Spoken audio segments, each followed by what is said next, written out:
तो दोस्तों आज मैं एक्सप्लेन करने वाला हूँ एक ऐसी सुपरनैचुरल थाई सीरीज को जिसका नाम है डोंट कम होम। सिंस हम हमारे नेक्स्ट माइलस्टोन से काफी ज्यादा करीब आ चुके हैं और इस सीरीज की क्वालिटी का अंदाजा इसकी IMDb रेटिंग से लग जाता है। इट इज 7.2 आउट ऑफ 10 जो कि काफी ज्यादा जबरदस्त है।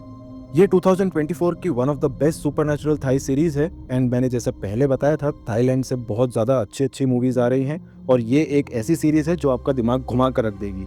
ये सीरीज काफी ज्यादा इंटरेस्टिंग है और बहुत ज्यादा मजेदार है। इसके अंदर 6 एपिसोड्स आने वाले हैं और इस पार्ट 1 में हम लोग शुरुआत के 3 एपिसोड्स के बारे में बात करेंगे और बहुत जल्दी ही मैं बाकी बचे हुए 3 एपिसोड्स के बारे में आप लोग को एक्सप्लेन कर दूंगा।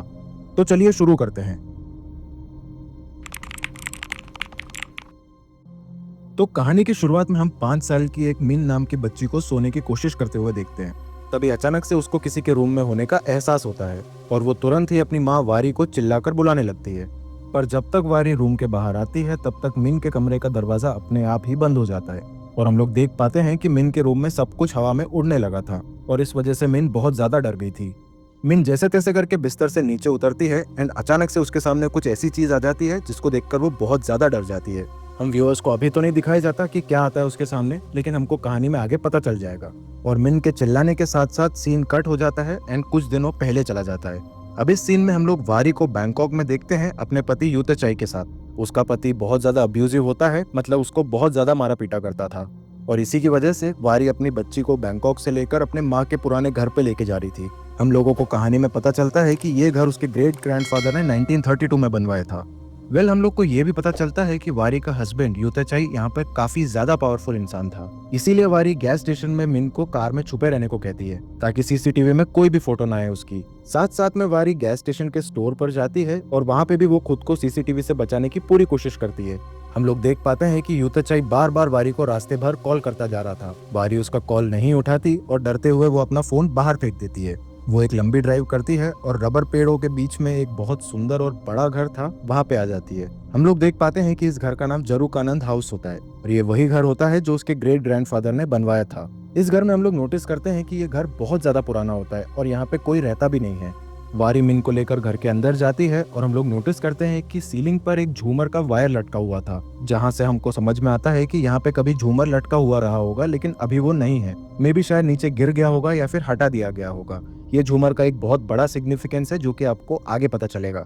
खैर अभी इन सब बातों पे वारी ज्यादा फोकस नहीं करती और वारी जिस कमरे में बचपन में रहा करती थी मिन को उसी कमरे में लेकर जाती है जहाँ पर मिन को अब वो रखने वाली थी। तभी अचानक से घर के दरवाजे पर कोई दस्तक देता है। वारी अब यहाँ पे मिन को अंदर ही रहने को कहती है और खुद नीचे चली जाती है दरवाजे पर कौन है चेक करने के लिए, क्योंकि वो नहीं चाहती थी कि मिन किसी के भी सामने आए। जब वो नीचे जाकर चेक करती है तब उसे पता चलता है कि बाहर घर का केयर टेकर नाटे आया हुआ था। असल में इधर आते वक्त वारी ने नाटे को बोल दिया था कि कुछ ग्रोसरीज और एक नया फोन लेकर आ जाए।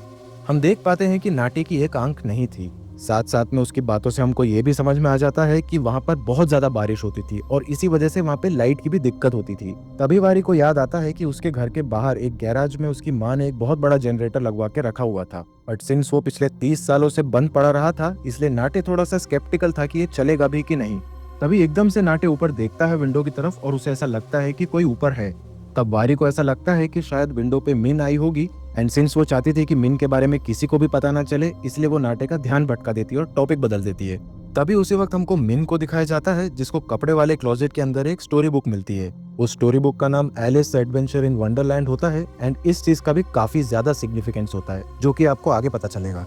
अब नाटे भी अपने घर की तरफ चला जाता है जो कि थोड़ा ही पास में था इस घर से और इसका मेन रीजन तो ये है कि जारूकानंद हाउस जिसके अंदर अभी ये लोग हैं उसके आसपास कोई भी नहीं रहा करता था। अब ऊपर जाने के बाद वारी मिन को डांटती है और कहती है कि अगर तुमको नाटे देख लेता तो बहुत ज्यादा दिक्कत हो जाती, पर मिन की बातों से हम समझ पाते हैं कि वो तो विंडो की तरफ गई ही नहीं थी। वारी जल्दी से वो सामान जो नाटे लाया था उसको दूसरे कमरे में रख देती है। तभी हम देखते हैं कि उसके बैग में एक गन भी रखी थी, वो जल्दी से उसको एक ड्रॉर में रख देती है। उसके बैग में ढेर सारा कैश भी दिखाया जाता है जिसको वो बैग समेत बेड के नीचे रख देती है। खैर अब वो बाथरूम में जाती है और जो उसके चेहरे पे मार्क्स थे जो कि उसके अब्यूजिव हस्बैंड ने उसको दिए थे उसको चेक करती है। तभी हम लोग नोटिस करते हैं कि उसके सामने लगा हुआ शीशा टूटा हुआ था और शायद तक वो 30 साल से बदला भी नहीं गया था और ध्यान से देखा जाए तो उसके ऊपर ब्लड स्टेन्स भी थे। इस मिरर पर भी खून कैसे आया वो हमें कहानी में आगे पता चलेगा। खैर अब सीन कट हो जाता है और रात हो जाती है। रात में बहुत तेज बारिश हो रही होती है और मिन घूमते हुए एक कमरे के बाहर आ जाती है। हम लोग देख पाते हैं कि इस कमरे के गेट के बाहर ताला लगा हुआ था। तभी वहां पर वारी आ जाती है और उसकी बातों से हम लोग समझ पाते हैं कि उसकी माँ कभी भी उसको इस रूम के अंदर नहीं जाने दिया करती थी और उसे आज तक नहीं पता कि उस रूम के अंदर क्या है। आज भी वारी उस रूम के अंदर नहीं जाती है। अब ये दोनों खाना खाने बैठते हैं और अचानक से लाइट चली जाती है। तभी मिन को वारी के पीछे एक भयानक डिमोनिक एंटिटी नजर आती है जिसकी आंखें एकदम चटक लाल थी। ये चीज देखने के बाद मिन बहुत ज्यादा डर जाती है, लेकिन वारी को ऐसा लगता है कि ये सब मिन का बस एक वहम है। वो मिन को संभालती है और उसको लेकर जाती है जनरेटर रूम में, जहाँ पे वो जनरेटर को चालू करने का ट्राई करती है। जनरेटर चालू करने के बाद ये दोनों घर में वापस आ जाते हैं और सोने की तैयारी कर रहे होते हैं। तभी मिन कहती है कि सोने से पहले वो किताब जो क्लोजेट में मिला था उसको वो पढ़ के सुनाए। अब वारी उसकी बात मान जाती है और वो किताब पढ़ने लगती है, लेकिन मिन का मन उस घर में बिल्कुल नहीं लग रहा था क्योंकि वो कार्टून नहीं देख पा रही थी और ना ही उसके कोई दोस्त थे वहाँ पे, और इसीलिए उसका मन बहलाने के लिए वारी उसके साथ हाइड एंड सीक खेलती है। तब वारी जाकर बिस्तर के नीचे छुप जाती है।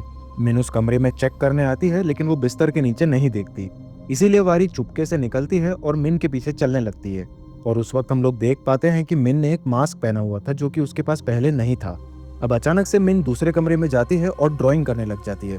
वारी इसको देखकर बहुत ज्यादा शॉक हो जाती है और तभी अचानक से वहां पे असली मिन आ जाती है जिसने मास्क नहीं पहना हुआ था, और इसको देखकर वारी को कुछ भी समझ नहीं आता। पर इसका एक मतलब तो क्लियर है कि वारी जिसका पीछा करते हुए आई थी वो मिन तो नहीं थी। वारी नोटिस करती है कि वो रूम पनीदा का था जो कि वारी की माँ थी। उसका सारा सामान वहां पे बिखरा हुआ रखा था। उन सामान के अंदर वारी को कुछ पेपर डॉल्स और पपेट्स मिलते हैं जिसके साथ पनीदा और वारी बचपन में खेला करते थे। तब मिन को वो डॉल्स काफी ज्यादा पसंद आ जाती है और वो उनको खेलने के लिए अपने पास ही रख लेती है। अब रात में सोते समय मिन को ऐसा लगता है कि वापस से उसके सामने कोई खड़ा होकर उसको देख रहा हो, पर असल में वहां पर कोई भी नहीं था। खैर, अगले दिन सुबह हो जाती है और वारी को वापस से वो मास्क वाली लड़की दिखाई देती है, लेकिन अगले ही पल वो गायब हो गई थी। इस वजह से वारी को ऐसा लगता है कि वो हेलुसिनेट कर रही है और इस बात पर वो ज्यादा ध्यान नहीं देती। इसके बाद वो मिन को घुमाने के लिए पास वाले बीच पर लेकर जाती है। ये वही बीच होता है जहाँ पर वारी की माँ पनीदा उसको बचपन में लेके जाया करती थी। अब इसके बाद वारी के पास नाटे का कॉल आता है। वो जानने की कोशिश करती है कि उसके घर के आसपास किसी और का घर तो नहीं, क्योंकि वारी और मिन को दोनों को ऐसा लगता था कि उसके घर के अंदर कोई और भी प्रेजेंट है। पर नाटे उसे बताता है कि उसके घर के सबसे ज्यादा पास उसका खुद का घर था और जारुक आनंद हाउस जिस पर ये लोग रहते हैं उसके आसपास भी लोग भटकना नहीं चाहते थे क्योंकि उनके हिसाब से ये घर हॉन्टेड था। अब इस बारे में सोचते सोचते वारी वापस मिन को घर लेकर आ जाती है। अब यहाँ पर मिन को ऐसा लगता है कि फॉरेस्ट में से पेड़ के पीछे से कोई उसको देख रहा हो, इसलिए वो वहां पर नहीं रहना चाहती थी। पर वारी अपने पति से इतना ज्यादा परेशान हो गई थी इसलिए वो वापस घर नहीं जाना चाहती थी। इसलिए वो मिन को समझाती है और किसी तरह से वापस घर में रहने के लिए मना लेती है, लेकिन इस वजह से मिन का मूड काफी ज्यादा ऑफ हो गया था क्योंकि उसको इस तरह से रहने की आदत बिल्कुल नहीं थी। अब रात में पनीदा का सामान चेक करते हुए वारी को वैसा ही मास्क दिखता है जो मिन के जैसे दिखने वाली लड़की पहनती थी। उसको हाथ में पकड़कर वारी सोच ही रही होती है, तभी वहां पर मिन आ जाती है क्योंकि उसे डर लग रहा था, और वारी वापस से उसे संभालती है और उसके साथ खाना खाने लग जाती है। खाना खाते वक्त मिन को फिर से वही डिमोनिक फिगर दिखाई देता है जिसको देखकर वो बहुत ज्यादा चिल्लाती है। वारी को कुछ भी समझ नहीं आता, इसीलिए वो मिन को वापस रूम में ले जाती है और सुला देती है। रात में सोते टाइम वारी अपने आप से उठ जाती है क्योंकि उसको यूताचाई जो उसका पति था उसने जितने भी अब्यूज किए थे उसके बारे में याद आ जाती है। इस चीज को भूलने के लिए वो एक बियर उठाती है और उसको पीने लगती है। तभी उसे पास्ट के कुछ विजन्स आने लगते हैं जहाँ पे हम लोग देखते हैं कि वारी की यूताचाई से लड़ाई बहुत ज्यादा हो रही होती है और एक दिन तो उसने अपनी गन तान दी थी यूताचाई पे। तभी वारी रोने लगती है ये सब सोचकर, और उसी टाइम पे मिन की आवाज आती है बहुत ज्यादा चिल्लाते हुए उसके रूम से। मिन इसीलिए चिल्ला रही थी क्योंकि उसके कमरे का सारा सामान हवा में लेविटेट कर रहा था, और ये वही सीन था जो हमने कहानी की शुरुआत में देखा। वारी भाग के मिन के कमरे में जाती है लेकिन वो रूम के अंदर घुस नहीं पाती। तब वो बाहर से मिन को बार बार गेट खोलने को कहती है, और मिन जब बिस्तर से नीचे उतरने की कोशिश करती है तब वो गिर पड़ती है, जिसके साथ ही उसके सामने अचानक से वही डिमोनिक फिगर आ जाती है। इसके तुरंत बाद मिन अचानक से उस क्लोजेट के अंदर खींची हुई चली जाती है। जैसे ही वो अंदर जाती है रूम में सब कुछ नॉर्मल हो जाता है। जब वारी रूम का दरवाजा खोलकर अंदर आकर देखती है तब मिन वहां पर थी ही नहीं। ऐसा लग रहा था कि वो हवा में कहीं गायब हो गई हो। इसके बाद सीन कट होता है और एक प्रेग्नेंट पुलिस ऑफिसर को दिखाया जाता है जिसका नाम फा होता है, जिसे अचानक से मिन के गायब होने की खबर मिलती है और वो तुरंत वारी के घर पे पहुंच जाती है। वहां पहुंच के फा मिन की घर पे पड़ी हुई चीजों की फोटो लेने लगती है। इसके बाद फा जब वारी से मिन की फोटो मांगती है तब वारी के पास मिन की फोटो नहीं थी क्योंकि उसने अपना फोन फेंक दिया था एंड ऑब्वियसली वो कोई फोटोज लेकर नहीं आई थी। तब वाह उसके पति के बारे में पूछती है लेकिन वारी उसे अपने पति के बारे में ज्यादा डिटेल में नहीं बताती। इस बात से फा भी समझ गई थी कि वारी अपने हस्बैंड से भागकर वहां पर आई थी। इन्वेस्टिगेशन के दौरान फा देखती है कि मिन के रूम में सारा सामान इधर उधर फैला हुआ था और तब वारी फा को सब कुछ सच बताने लगती है कि कैसे मिन के कमरे में सब कुछ अचानक से हवा में लेविटेट कर रहा था। और एकदम ऑब्वियस सी बात है कि ऐसे सुपरनेचुरल कहानियों पे पुलिस को बिल्कुल यकीन नहीं होता। खैर, इतने में फा के 2 पुलिस पार्टनर्स वहां आ जाते हैं जिनका नाम टेई और ऑफ था। वो वारी से और ज्यादा सवाल जवाब करते हैं और इसी दौरान वारी बताती है कि मिन ने कुछ दिन पहले एक पेड़ के पास में किसी को नोटिस किया था, पर पेड़ के पास जाने पर कोई भी क्लू उनके हाथ नहीं लगता। तभी फा वहां पे नोटिस करती है कि वारी के ड्रेस पे ब्लड स्टेन्स थे और ये चीज वारी को पिछली रात में मिन को ढूंढते हुए लगे थे, क्योंकि वो खुद भी मिन के गायब होने के बाद जल्दीबाजी में उसी पेड़ के पास आकर चेक करती है और वहां पर वो गिर जाती है। वारी का ये मानना था कि मिन ने वहां पर कुछ नोटिस किया था, इसलिए मिन के गायब होते से सबसे पहले वो उसी पेड़ के पास जाकर चेक करती है, क्योंकि उसको ऐसा लग रहा था कि उसी पेड़ के आसपास से किसी ने उसको गायब किया है। इतने में ही वहां पर नाटे आ जाता है। फा उससे मिन के बारे में पूछताछ करती है, पर नाटे खुद ज्यादा शॉक में रह जाता है क्योंकि वारी ने मिन के बारे में तो बताया ही नहीं नाटे को। यही बात नाटे उनको बता देता है और ये सारी बातें सुनकर पुलिस ऑफिसर्स भी बहुत ज्यादा शॉक रह जाते हैं। अब सिंस पुलिस ऑफिसर्स को मिन की कोई फोटो भी नहीं मिलती है और ना ही अभी तक ये पता चल पाया है कि मिन सच में आई थी वारी के साथ कि नहीं, पुलिस ऑफिसर्स कोई भी मिसिंग रिपोर्ट फाइल नहीं कर पाते। फा अपना नंबर वारी को लिखकर एक पेपर में दे देती है ताकि अगर मिन का एग्जिस्टेंस का कुछ भी सबूत हो तो वो तुरंत उसको कॉल करके बता दे। अब पुलिस स्टेशन में पहुंचने के बाद फा को कहीं ना कहीं ऐसा लग रहा था कि वारी सच बोल रही है, इसलिए वो वारी के बारे में और ज्यादा पता करने के लिए अपने कलीग टेई के साथ उस पेट्रोल पंप में और उस दुकान पर जाती है जहां पर जारूकानंद हाउस में आने से पहले वारी ने कार रोकी थी। उन सीसीटीवी फुटेज में मिन कहीं भी नजर नहीं आ रही थी और एक्चुअल में वारी ने ही ये चीज मेक श्योर किया था कि मिन किसी भी सीसीटीवी फुटेज में ना आ पाए ताकि उसका पति उसे ढूंढ ना पाए। अब टेई को ऐसा लगने लगता है कि वारी मेंटली अनस्टेबल है और वो अपने आप ही ऐसी चीजें सोचने लगी है, मतलब वारी मिन को कभी लेकर इस घर में आई ही नहीं थी। अब धीरे धीरे करके फा को भी यही सारी चीजें सच लगने लगती है, पर फिर भी वो एकदम 100% श्योर होना चाहती थी। इसका एक और मेन रीजन ये था कि वो खुद माँ बनने वाली थी और वो एक दूसरी माँ का दर्द समझ सकती थी। अब वो वापस पुलिस स्टेशन पहुंचती है और वो वारी के केस की फाइल बनाने लगती है। तभी फा का चीफ दनाई उसको अपने कैबिन में बुलाता है और इनका कॉन्वर्जेशन चालू हो जाता है। अब इनके कॉन्वर्जेशन से हम लोग समझ पाते हैं कि फा के पेट में जो बच्चा पल रहा था वो एक्चुअली दनाई का ही बच्चा था। लेकिन एक शॉकिंग बात तो ये है कि दनाई की ऑलरेडी एक बीवी और एक बेटी थी। फा को कहीं ना कहीं इस बात का रिग्रेट भी होता है कि ये सब जानने के बाद भी उसने दनाई के साथ एक रिश्ता बनाया। पॉसिबली ऐसा हो सकता है कि दनाई ने वादा किया हो कि वो अपनी बीवी और बेटी को छोड़ देगा, लेकिन असली दुनिया में सब लोग ऐसा नहीं करते। खैर, इस बारे में सोच के फा अकेले में रोने लगती है एंड वो वापस खुद को संभाल कर वारी के केस पे लग जाती है। वो हॉस्पिटल का डेटाबेस चेक करती है और उसको कंफर्म हो जाता है कि वारी की एक मिन नाम की बेटी तो है एटलीस्ट। लेकिन मेन क्वेश्चन जो अभी भी है कि वारी के साथ मिन उस दिन आई भी थी या नहीं। फा को तो नाटे पे भी शक था। उसको ऐसा लगता था कि शायद ऐसा भी हो सकता है कि नाटे ने मिन को अपने पास रख लिया हो, इसलिए वो टेई के साथ नाटे के घर पे भी जाती है और वहां पे भी चेक करती है, लेकिन अनफॉर्चुनेटली वहां पे भी कुछ पता नहीं लगता। अब ये लोग जब नाटे से बात करते हैं तब वो बताता है कि पहले के समय में वारी की माँ पनीदा का ड्राइवर हुआ करता था। साथ साथ में नाटे उसको उस टाइम की फोटोज भी दिखाता है जिसमें उसकी आंखें बिल्कुल सही थी। अब फा उसकी आंखों के बारे में पूछने लगती है। तब नाटे उन्हें बताता है कि 30 साल पहले पनीदा के घर पे एक अननोन लेडी ने अननोन रीजंस की वजह से पनीदा के घर पे अटैक कर दिया था और उसी लेडी ने नाटे से लड़ाई करते वक्त उसकी आंख में कांच का टुकड़ा मार दिया था और इसकी वजह से उसकी आंख चली गई थी। पर जब वो अननोन लेडी पनीदा से लड़ाई करती है तब अचानक से वो सेकेंड फ्लोर से नीचे गिर गई थी और इसकी वजह से उसकी मौत हो जाती है और बाद में उस सन की औरत की जली हुई बॉडी को पुलिस ने बरामद किया था। इसी इंसिडेंट के बाद पनीदा वारी को लेकर बैंकॉक हमेशा के लिए आ जाती है और अब आई गेस आप लोग को पता चल गया होगा कि ये घर 30 साल से अबैंडन क्यों पड़ा हुआ है, इसीलिए ये घर हॉन्टेड है, ये खबर भी फैल जाती है। ऑब्वियस सी बात है, यहाँ पर एक मौत हुई थी और इसी की वजह से लोग यहाँ पर कहानियां सुनाने लगते हैं। अब हमें वापस से वारी को दिखाया जाता है जो सेम घर में वापस से मिन को इधर उधर ढूंढ रही होती है। तभी उसे पनीदा के रूम में एक आदमी और एक बच्ची की फोटो दिखती है। इस फोटो के बारे में जब तक वो सोच पाती तभी अचानक से फा उसे कॉल करती है और पुलिस स्टेशन में बुला लेती है। फा उसे बताती है कि उसको मिन की एक तस्वीर आखिरकार मिल ही गई। तभी वारी उससे पूछती है कि मिन की तस्वीर तुमको आखिर मिली कहाँ से। तब हम जान पाते हैं कि वो जो तस्वीर फा के पास थी वो एक्चुअली मिन की नहीं बल्कि वारी की ही तस्वीर होती है, जो कि इनको नाटे की फोटो एल्बम में से मिली थी। और शायद इसका ये मतलब हो सकता है कि वारी कभी मिन को यहाँ पर लेकर आई ही नहीं थी। ऐसा भी हो सकता है कि उसने अपनी बच्ची को हार्म कर दिया था। और इस दुख में वो अपनी बच्ची को अपने ही बचपन के रूप में अपने पास महसूस कर रही हो। तभी वारी को याद आता है कि जब उसने यूताचाई के ऊपर गन पॉइंट करके उसके ऊपर चलाई थी, तब वो उसे सिर्फ डराने के लिए था और ना कि उसे हार्म करने के लिए। तो जो गोली चली थी वो साइड में रखे हुए क्लोजेट पे चल जाती है। उसी क्लोजेट के अंदर डर के मारे मिन छुपी हुई थी, लेकिन वो गोली मिन को लगती नहीं है और इसी वजह से वारी अपने बात पर अड़ी रहती है कि मिन अभी भी जिंदा है। तभी फा कहती है कि यूताचाई को कॉल करो और मिन की एक फोटो मंगवा लो, ताकि ये लोग क्रॉस कंफर्म कर पाए कि हाँ ये मिन है या कोई और। यूताचाई को जब सबसे पहली बार मिन के गायब होने की खबर मिलती है, तब वो वारी के ऊपर बहुत ज्यादा गुस्सा करता है, पर अभी के सिचुएशन को कंसिडर करके वो मिन की एक फोटो भेज देता है। वो फोटो को देखने के बाद फा और टेई मान जाते हैं कि सच में मिन गायब हो गई है और मिन बिल्कुल वैसे ही दिखती थी जैसे वारी बचपन में दिखा करती थी। अब सिंस मिन की फोटो मिल गई थी और इनको कंफर्म हो जाता है कि वारी मिन के साथ यहाँ पर आई थी, तो पुलिस वाले फॉरेस्ट डिपार्टमेंट और गांव वालों की मदद से फॉरेस्ट में ढूंढने लग जाते हैं। लेकिन वहाँ पे बारिश भी शुरू हो जाती है और फा प्रेग्नेंट थी, इसलिए वारी उसको अपने साथ घर पर लेकर आ जाती है।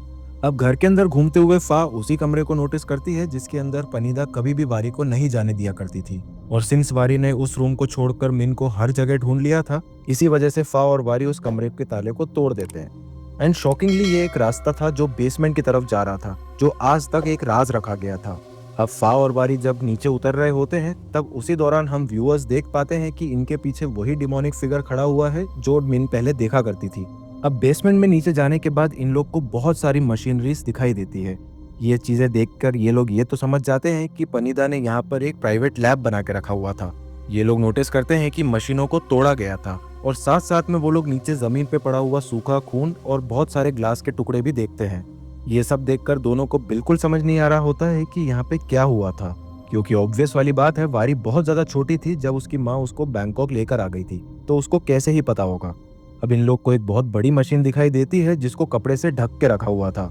जब ये लोग वो कपड़ा हटाते हैं तब वो एक लैब पॉड था। लैब पॉड एक वो मशीन होती है जिसके अंदर इंसानों को डालकर एक्सपेरिमेंट्स किए जाते थे, और देख के ऐसा समझ में आ रहा था कि उसके अंदर किसी एक इंसान को रखा गया था और शायद उसी के चलते उसने वो ग्लास तोड़ा और जमीन पर सूखा हुआ खून और ग्लास के आने का यही रीजन है। फा ये सब देखती है और काफी सारे पुलिस वालों को बुलाती है ताकि डिटेल में चेकिंग हो पाए। तभी उन्हें सीलिंग के ऊपर कुछ ब्लैक मार्क्स दिखाई देते हैं और ऐसे ही मार्क्स घर के ऊपर तक जा रहे थे, जो कि शायद उसी पॉड से निकलने वाले रेस से बने होंगे, मे बी हीट रेस से। जब ऊपर जाकर चेक किया जाता है तब वही बर्निंग मार्क्स उसी क्लोजेट के पास में थे जहां से मिन गायब हुई थी।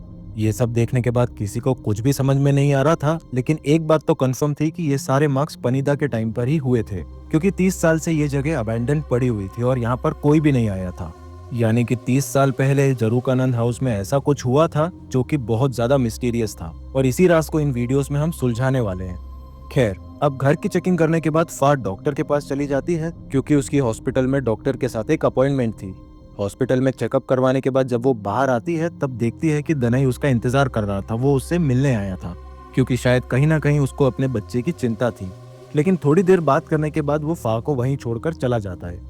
अब फा भी परेशान हो जाती है और अपने घर चली आती है। वो परेशान इसीलिए थी क्योंकि उसको कहीं ना कहीं मालूम था कि बच्चा पैदा होने के बाद वो दनाई का नाम इस्तेमाल नहीं कर पाएगी, क्योंकि उसको पता था कि दनाई कभी भी उस बच्चे को एक्सेप्ट नहीं करेगा, क्योंकि दनाई दुनिया के सामने एक बहुत अच्छा आदमी है और दनाई कभी भी अपने नाम को खराब नहीं होने देगा।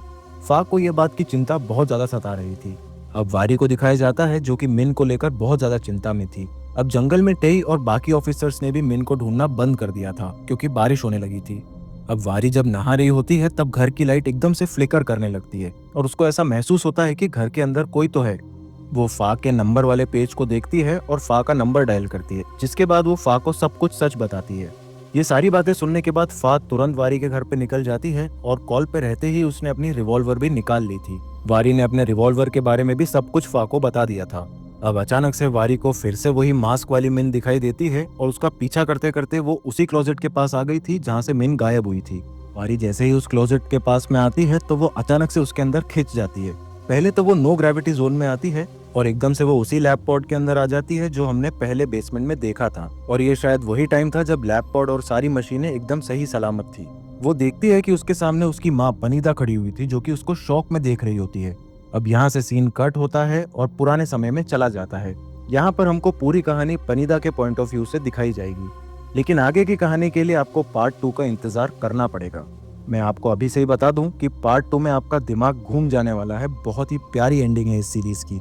सेकंड पार्ट की वीडियो बहुत जल्दी इस चैनल पे आने वाली है, तो अगर आप लोग ने इस चैनल को सब्सक्राइब नहीं किया है तो अभी कर लो, ताकि सेकंड पार्ट का वीडियो आपसे मिस ना हो। और ये फर्स्ट पार्ट का एक्सप्लेनेशन अगर आप लोग को पसंद आया है तो वीडियो को लाइक जरूर कर देना और कमेंट में मुझे बताओ कि सेकंड पार्ट में क्या होने वाला है। मैं देखना चाहता हूँ कि आप लोग का माइंड कितना तेज है और कितनी थ्योरीज आप लोग प्रिडिक्ट कर पाते हो। तो मिलते हैं हमारे नेक्स्ट वीडियो में, तब तक के लिए स्टे स्पूकी।